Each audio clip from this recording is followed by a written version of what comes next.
মাধ্যমে বিএনপির শীর্ষ নেতাদের ভুয়া ভিডিও তৈরি করে অপপ্রচার চালানো হচ্ছে বলে অভিযোগ করেছেন দলটির জ্যেষ্ঠ যুগ্ম মহাসচিব রুহুল কবির রিজভী।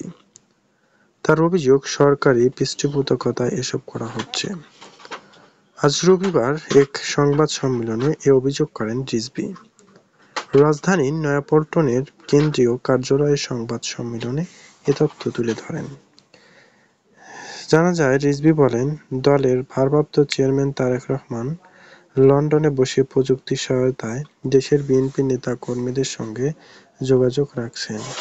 এ যোগাযোগের জন্য প্রধানত ব্যবহার করা হয় জুম নামের একটি অ্যাপ। এখানে সরকারিপন্থী কয়েকটি অনলাইন প্ল্যাটফর্ম এবং মিডিয়া আউটলেট থেকে বিএনপির ভারপ্রাপ্ত চেয়ারম্যান জুম মিটিংয়ে দেওয়া বক্তব্য ব্যবহারের মাধ্যমে বিকৃত ও ভুয়া ভিডিও তৈরি করে দেশে-বিদেশে থাকা বিএনপির স্বনামধন্যদের কাছে চাঁদা দাবি করা হচ্ছে। আর সেই চাঁদাবাজির ভিডিও প্রচার করা হচ্ছে। রিজভী বলেন, বিএনপির জাতীয় স্থায়ী কমিটির সদস্য গয়েশ্বর চন্দ্র রায়সহ বেশ কয়েকজন সদস্যকে নিয়ে এ ধরনের ভুয়া ভিডিও তৈরি করা হয়েছে।